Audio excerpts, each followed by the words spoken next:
What's up, you guys, and welcome to another episode of The Variety Views. I'm your host, The Variety Vendor. Now, I've always been a fan of Walter Banasiak, who's part of Channel Awesome, and his Fanscription. I love the way that he thinks and the stuff that he puts out. He's really one of the most talented guys on all of YouTube, not just in Channel Awesome. And his latest video of what if Harley Quinn was in The Dark Knight. Now, I did a watch along of The Dark Knight, and I did mention that The Dark Knight as a movie is one of my favorite movies, but as a Batman movie, it's one of my least favorite. And definitely my least favorite of the Dark Knight trilogy. I know it's weird for me to say that, and especially since I'm a huge Batman fan. He's my favorite character in all of fiction, and he's definitely my favorite superhero. So I was thinking about this, and I was watching the video. I thought it was going to go one way, but then it turned out to be like something completely different. And usually, whenever I'm watching whenever I'm watching Walter Banasiak's fanscriptions, the stuff that I would want to see happens, and it's not that it's predictable, but it is kind of predictable, but it's in a good way. You know, where you're getting what you're expecting, and it's that much more delicious. So my way of doing it is. The weakest thing, I did mention this in my Dark Knight watch along, which is on the Variety Vendor YouTube channel, by the way, is that I mentioned that the weakest thing in the movie was the relationship, the relationship storyline, the stuff with Rachel. Rachel was the weakest character. So here's a way that I would have done this, right? So we start off the same way that The Dark Knight started. And right after the huge fight scene with Batman in the parking lot, afterwards Bruce he goes back to the mansion. You know, we see like the car driving up to the Batcave, and he is injured. He takes off his suit, and Alfred tells him that, I think that this might be like the wrong time for me to mention this, but you have been cordially invited to Rachel's wedding. And Rachel is about to get married to Harvey Dent. And the whole idea is that from The Dark Knight and Batman Begins, we would say like 6 or 7 years have passed. So that's a time frame that we're working with, and the thing is that the reason why Rachel and Bruce didn't work out is because Bruce was so married to his job. He had no time for her, and that is the reason why they decided to break up. And Rachel, she pretty much invites Bruce to her wedding because no matter what, they remained friends. So at the end of the first act, and this would be the Rachel and Harvey wedding,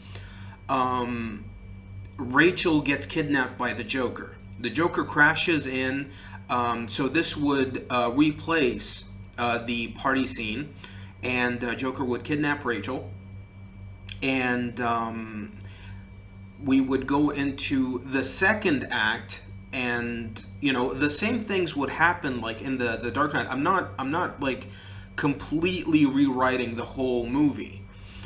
Just a couple of stuff here and there. So at the end of the second act, and this would be like I would say an hour and 30 minutes in. This is where we find out what Joker has been doing to Rachel. He has been as pretty much. Batman and Harvey and the GCPD have been trying so hard to get Rachel. Joker has been torturing her. And this is where Bruce and Harvey finally get into Joker's lair, who he has overtaken from the crime bosses who have been locked up.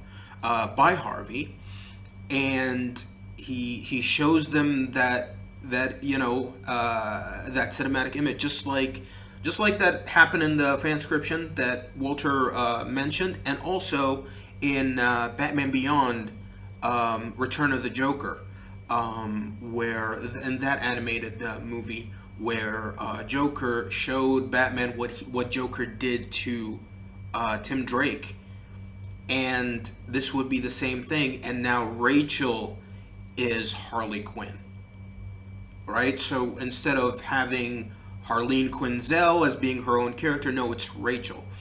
And I think it would work so well with the movie to prove Joker's point that even the most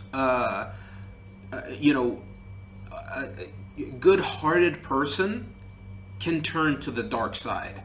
And Rachel has been, kind of like Bruce's moral compass. If you remember in Batman Begins, where she would try to, tell him, like, hey, this is not what your father would have wanted. She is part of, Bruce's moral compass. You can also mention Alfred. You can also mention Jim Gordon. But she's one of the pillars of that. And the fact that she got corrupted and she turned into Harley Quinn, I think would add that much more drama to the movie. And instead of having the hyenas, there were dogs. And it's a callback to the first action scene with Batman in the movie where he got attacked by dogs. It was one of the, I think he was a Bulgarian mob boss. So that, his dogs are now Harley's dogs. So those are, you would switch them over from, the hyenas that we would have seen in the cartoons and other iterations. And so, now she's Harley Quinn. Joker and Rachel Dawes are running roughshod on Gotham City, and it would lead to the final act in the scene where Batman and Harvey are working together, and we don't get Harvey turning into Two-Face. We don't get Harvey turning into Two-Face. They're working together, and Batman he wants to take down Joker, and Harvey's like, I can take Rachel. Rachel has taken Jim Gordon and his family hostage, and Harvey's like, I can talk some sense into her. I know I can do this. Batman is like, I'm not sure about that. And Harvey goes, Bruce, I can do this. So earlier in the movie, Batman kind of revealed, well, it's not that he revealed himself. Harvey was able to piece things together and find out that Batman is Bruce. So there's like this kind of buddy cop type of brotherhood that's going on throughout the movie between Harvey and Batman.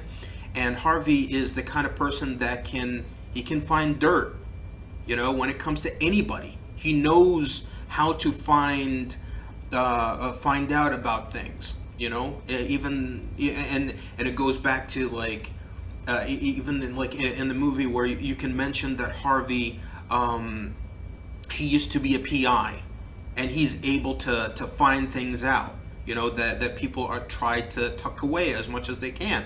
And Harvey pieces things together, and he's like, I can handle this, Bruce. He's like, how did you? It's like, it's not that hard. and it can be like one of those scenes where, Harvey finds out about that, and, they're like, and Harvey pretty much mentions that if people look hard enough, they will find out the truth. But the reason why not everybody found out who you were is because nobody's looking into it hard enough. They don't want to tarnish their perception of their for their guardian angel, that kind of thing. So, Bruce trusts Harvey, and he tells him, okay, you can go and get Rachel. I believe in you. I believe in you, Harvey Dent. And it also ties into the idea of Bruce Wayne letting Rachel go, finally letting her go, because he, like, throughout the movie, in the actual Dark Knight movie, he was obsessed by her, and he wanted to give up the mantle for her. So now he gives up. He gives up Rachel to lets Rachel go for Harvey, and he believes in Harvey rather than just himself, and he accepts Harvey as kind of being his partner. Now Harvey goes off to talk some sense into Rachel. He's got the GCPD surrounding the Joker lair that Harley Quinn has occupied, and the way that Harley would kind of look would kind of be like the Joker, but not too much. She's got her own flavor to it. She's got Joker's jacket. She still has Joker's purple jacket. And it's a mixture of, red and black and purple and green. It's just everything. And, but she still has that Harley Quinn hat, She still has that Harley Quinn hat, but it's sewn in together. It's sewn in together with different types of fabric to make that out. And, so as Harvey is trying to talk out Rachel from hurting Commissioner Gordon and his family, Batman takes down the Joker, who the Joker believes that those two fairies, fairy ships. One of the occupants is going to turn on the other ship. Whether it's the people of Gotham or the prisoners, and they don't do that, and Batman, says the same thing that he did, like, that this city shows you that there are still people that believe in good. And Joker says, I will always have an ace in the hole. And cuts back to Harvey. Harvey tries to calm down, Rachel, tries to remind her of the love that they had, of how they've known each other and everything. And Rachel is like, no, shut up, this isn't real. And, at some point, Commissioner Gordon is able to untie himself and, help out his family as this thing is going on between Harvey and Harley. And, Gordon gives Harvey the nod that, we got this, and Harvey kind of gestures to him that stand down, I got her. And he comes in close to Rachel, he hugs her, and then she pushes him away, and she's like, no, this, I will not believe in this facade. You will leave me just like everybody does, just like he did, just like everybody before him did.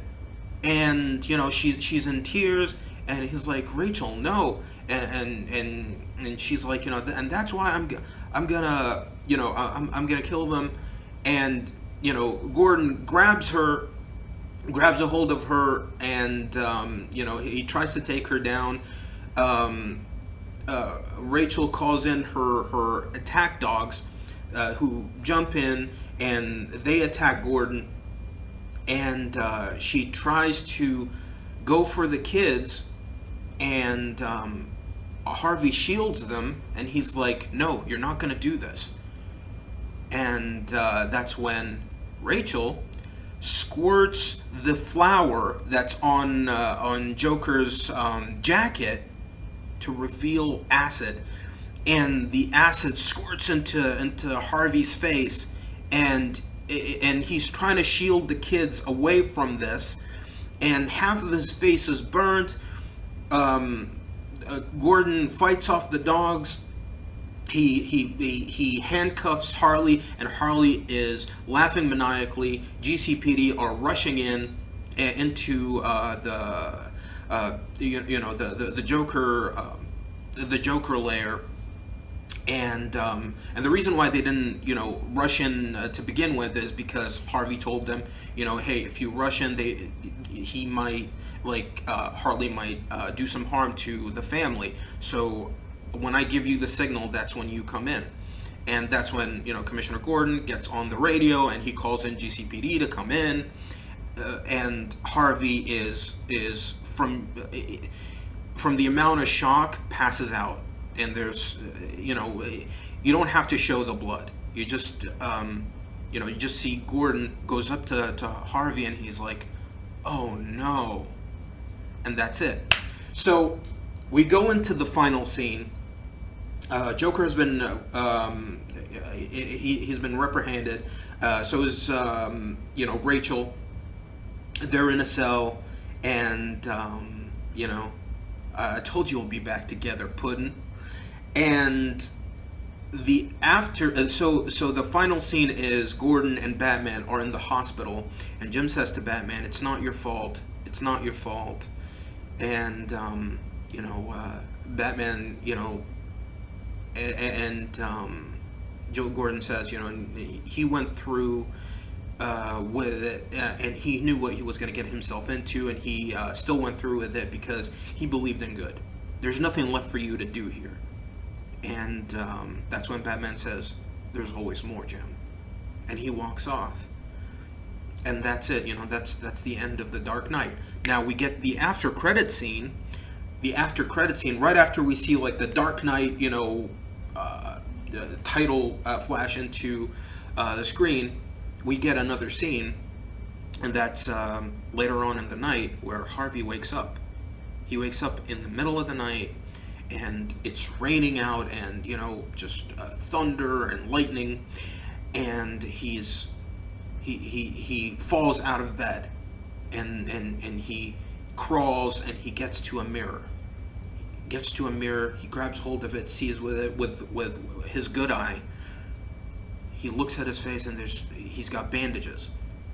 He rips off the bandages. It cuts to a nurse coming in. She's got the meds, and